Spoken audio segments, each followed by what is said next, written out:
저는 금일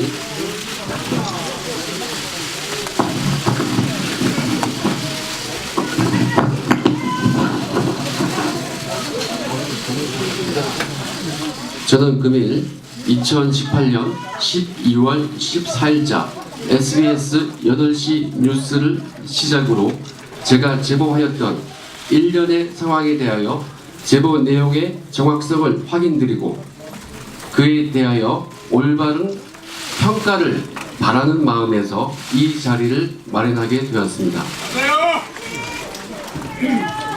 저는 청와대 특감반에서 세계 정부 연속으로 근무하면서 친여, 친야를 가리지 않고 비리가 포착되면 집중적으로 첩보를 생산하는 자세를 견지하여 왔습니다.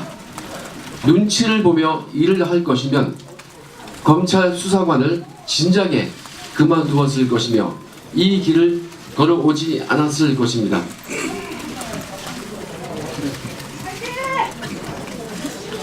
미관 말직이지만 첩보 생산이라는 은사를 받은 것에 깊이 감사하고 이 일을 사랑하였지만 이 정부에서 저는 친여권 실세들에 대한 감찰 첩보를 지속적으로 생산하였다는 이유로 탄압을 받고 급기야 제가 하지도 아니한 지인 사건을 조회했다는 이유로 표적 감찰을 받았습니다. 청와대는 제가 지인 사건을 조회하지 아니하였음을 알면서도 그것을 빌미로 저를 쫓아내기 위하여 불법적인 휴대폰 감찰을 벌였고 제가 동의하지도 아니한 부분에 대한 별건 휴대폰 포렌식 자료를 활용하여 저를 범죄자로 낙인 찍어 언론에 유포하였습니다. 이에 대하여 대통령님의 가이드라인 제시 이후 그 다음날 저는 해임 처분되었고 저와 변호인들이 징계 처분에 대한 가처분을 행정법원에 제기하였지만 16페이지에 이르는 소장을 접수한 지 단 1시간 만에 기각되는 초유의 사태가 벌어졌습니다. 그리고 국민권익위에서는 공익 제보에 대한 보호 조치를 현재까지 내리지 못하고 눈치만 보고 있는 상황입니다. 지금부터 총 6가지 사항에 대하여 하나하나 설명해 드리겠습니다. 먼저 최초 이 사건의 빌미가 되었던 경찰청 특수수사과 지인 사건 조회와 관련하여 말씀드리겠습니다. 저는 저희 지인이 수사받는 사건을 조회한 사실이 없습니다.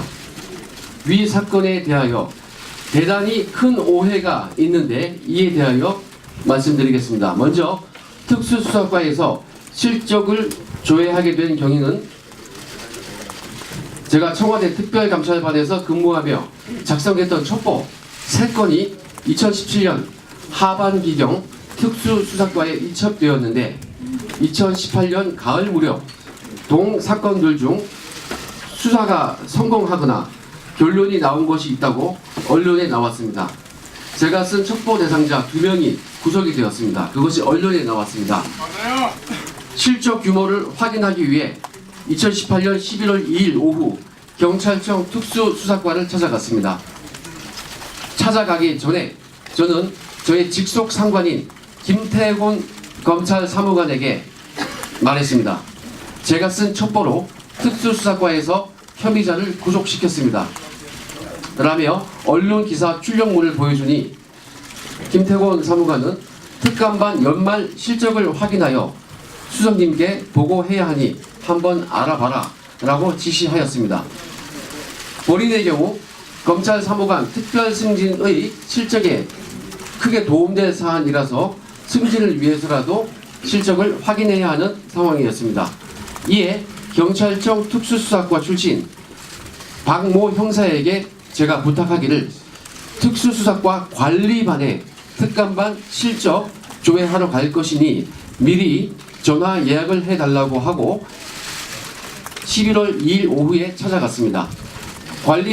관리반장 김모 경감에게 저는 특감반에서 이첩시킨 첩보 3건에 대하여 조회를 의뢰하였는데 당시 저는 어떤 첩보인지 말로 얘기한 적도 없습니다. 그냥 제가 작성한 첩보의 이첩표를 건네주었고 김 경감이 하나씩 조회하여 그 결과를 자필로 빨간 펜으로 기재하여 준 것입니다.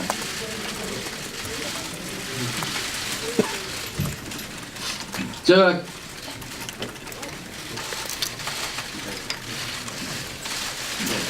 추후에 그 이첩표를 기자님들에게 배포를 해줄 것인데요. 거기에는 제가 쓴 첩보 제목과 작성자, 이첩일자, 이첩기관이 기재되어 있습니다. 그래서 제가 어떤 것을 조회 의뢰하였는지 그 첩보 제목이 나와 있고요. 그거에 대해서 담당 관리반장이 자필로 빨간 펜으로 이렇게 스스로 기재를 해준 것입니다.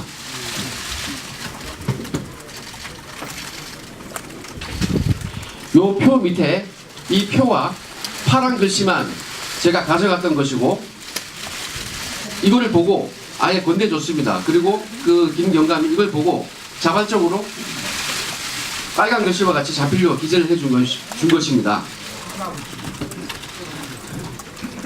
당시 몇 분 걸리지도 않았고 첩보 제목을 제 입으로 말할 필요도 없었습니다.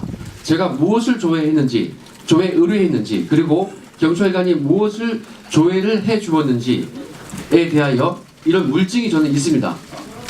그 과정에서 저희 지인이 관련된 사건을 제가 묻거나 지인의 이름이나 지인의 회사는 일체 언급한 사실이 없습니다. 이 사진 파일에 기재된 첩보들 중에서 두 번째, 국토부 관련 첩보가 문제가 된 것인데 위 첩보는 오히려 저희 지인이 저에게 제보를 해준 사건입니다. 그러므로 그 지인이 수사를 받는 사건이 전혀 아닙니다. 그런데 반대의 상황이 언론에 오보가 났습니다. 경찰청 방문 직후 경찰청의 누군가가 반부패 비서관에게 전화하여 제가 조회하지도 아니한 지인 사건을 조회 의뢰했다라면서 엉뚱한 항의를 했습니다. 나중에 감찰까지 받고 나서 제가 하도 이상해서 그 박 형사에게 물어봤습니다. 그랬더니 박 형사 왈 특감반에 실적 조회하러 간다고 말을 전한 것이 아니고 그분이 실수로 제가 점검하러 왔다고 잘못 얘기해가지고 이 말을 전해들은 경찰관들이 기분이 나빠서 저를 엉뚱하게 오해한 것으로 저는 추정하고 있습니다. 최근 위 특수수사과 경찰관들이 진실을 말하고 있고 대검 감찰본부에서도 제가 지인 사건을 조회하거나 그 회사에 대해서 조회한 것이 아니라는 것을 진술한 것으로 알고 있습니다. 이에 대하여 조선일보 기자들이 위 경찰관들을 직접 취재한 결과 제가 지인 사건을 조회하거나 그 사건에 개입한 사실이 없다는 것을 배포한 자료에 있는 기사와 같이 확인하였습니다. 그 기사의 내용 중 중요 사항만 얘기하면은 경찰 측은 김 수사관이 해당 시점에 경찰청을 찾은 건 맞지만 최 씨에 대한 언급은 전혀 없었다. 경찰 관계자는 본지 통화에서 김 수사관이 최 씨에 대해 전혀 언급하지 않았다. 당시 최 씨 조사를 담당한 경찰도 김 수사관이 경찰청을 찾은 사실을 몰랐다. 이런 내용입니다. 이 정도면 제가 지인 사건을 조회하지 아니한 것이 밝혀졌다고 생각됩니다. 저는 11월 28일 제가 지인 사건을 조회했다는 KBS 보도로 인하여 20년 공직 인생이 끝나버렸습니다. 청와대는 저에 대한 별건 감찰로 저의 약점을 잡아놓고 검찰에 복귀시켰으나 제가 지인 사건을 조회하지 아니한 것을 알고 있었으므로 검찰에 징계 의뢰하지 않았습니다. 저는 특별 승진 때문에 검찰에 복귀한 것으로 특감 반장과 합의하였고 보안을 서로 지키기로 하였습니다. 그러나 그로부터 2주 후 11월 28일 KBS 오보가 나오자 청와대는 갑자기 저를 꼬리 자르기 시작하며 범죄자라며 언론에 여러 가지 사항을 유포하였습니다. 이에 저는 본인의 명예를 지키고 청와대의 직권남용, 직무유기 등의 범죄 행각을 공익을 위해 공표하기로 마음먹고 청와대와 외로운 싸움을 시작하게 된 것입니다. 지금부터 하나씩 사례를 들어 말씀드리겠습니다. 조국 수석의 인사검증 실패 사례에 대하여 말씀드리겠습니다. 지난해 마지막 날 국회 운영위원회 당일 조국 수석이 인사검증 관련하여 7대 원칙에 맞게 인사검증을 하였고 원칙에 벗어난 인사는 한 명도 없다고 주장했습니다. 그러나 과학기술자문회의 부의장 염한웅의 경우 음주운전 취소 전력이 2회 있었음에도 불구하고 청와대는 2017년 8월 30날 임명을 강행하였습니다. 저는 염한웅이 임명된 직후인 2017년 9월 1일 염한웅이 음주운전으로 2회 면허 취소되었다는 내용의 감찰 보고서를 올렸고 9월 6일자에도 추가로 보고하였습니다. 이에 따르면 청와대는 염한웅에 대한 부의장 임명을 취소했어야 하는데 그러하지 않았습니다. 저희 보고 이후 며칠 뒤 9월 10일자 경향신문에서 이 사실을 지적하였습니다.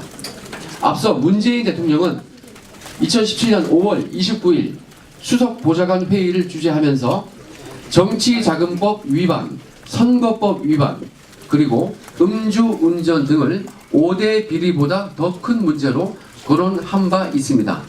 5대 범죄는 병역 면탈, 부동산 투기, 위장 전입, 세금 탈루, 논문 표절입니다. 염한웅의 음주운전 전력은 정지도 아닌 취소만 2회였습니다. 위 경향신문 기사를 보면 염한웅 부의장이 말하기를 청와대도 인사검증 과정에서 음주운전으로 본인이 2차례 면허 취소 처분을 받은 사실을 알고 있었다라고 하였습니다. 그럼에도 불구하고 임명을 강행한 것은 청와대가 스스로 정한 원칙을 저버린 행위입니다. 조국 수석과 대통령께서 염한웅의 음주운전 2회 취소 사실을 알고도 임명을 강행했다면 이보다 더 큰 문제는 없을 것입니다. 경향신문 기사에 따르면 조국 수석은 인사검증 과정에서 이를 알고 있었던 것이 분명합니다. 그런데 대통령께서 이를 모르고 임명을 강행했다면 조국 수석은 대통령께 보고하지도 않은 것입니다. 만약 대통령께 보고하지 아니하였다면 심각한 직무유기입니다.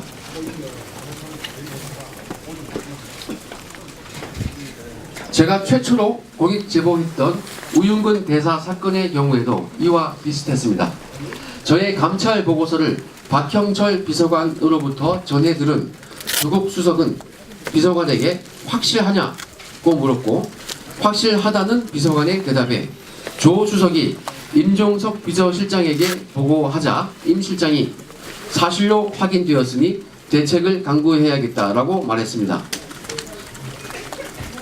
이 부분은 언론에도 나와 있듯이 서로 임 실장과 우윤근 대사가 말이 맞지 않아서 보고받지 않았다는 임 실장의 말과 달리 우 대사는 임 실장과 통화를 했다고 시인한 바 있습니다. 그럼에도 불구하고 조치는커녕 비서관은 특감반장을 통하여 저에게 보안을 잘 지키라고 하였고 그로부터 한 달도 되지 않아 우윤근이 러시아 대사로 임명되었습니다. 이것도 염한웅 건과 마찬가지입니다. 수석과 비서실장, 대통령께서 이를 모두 알고도 임명을 강행하였다면 정말로 큰 문제이고 대통령께서 모르셨다면 수석과 실장은 대통령에게 보고도 하지 않고 눈과 귀를 가린 것입니다. 인사와 관련하여 제가 올린 감찰 보고서는 모두 묵살되었는데 그 대상자를 말씀드리면 우윤근 러시아 대사, 염한웅 부의장, 김상균 철도시설공단 이사장이 대표적입니다. 이번 정부의 인사검증 또는 감찰 과정에서는 공통점이 하나 있습니다. 바로 대상자 또는 감찰 혐의자에게 혐의 내용을 직접 물어보는 것입니다. 잘못한 사람이 예, 제가 잘못했습니다 라고 스스로 시인하는 경우가 얼마나 있겠습니까?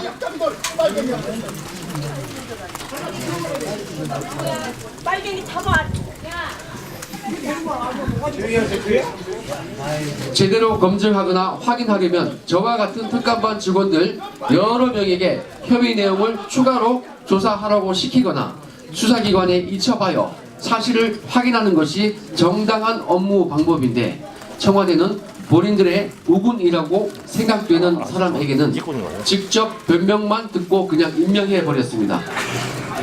이러한 행태는 박형철 비서관도 마찬가지입니다. 자신과 친한 모 검찰 간부에 대한 감찰 보고서를 보고받았으면 저나 다른 특감반원들에게 확인시키거나 검찰에 이첩시켜 확인하면 될 것입니다. 그러나 비서관은 저에게 특감반장을 통하여 자신이 직접 전화해서 확인했다며 문제 없으니 신경 끄라고 말했습니다. 이번 손혜원 의원의 사건도 마찬가지입니다.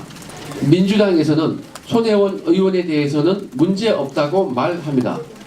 공정하게 일을 처리할 마음이 있다면 손혜원 의원의 말만 듣고 그대로 믿어주기보다는 공정한 방법으로 정밀 조사를 하는 것이 맞습니다. 저와 같은 약자에게는 엄정한 잣대로 처벌하고 자신들의 잘못은 감싸주는 행태가 반복되고 있습니다. 우리에게는 사찰 DNA가 없다는 발언, 그런 발언은 자신들은 절대로 잘못이 없다는 교만함에서 비롯된다고 생각합니다.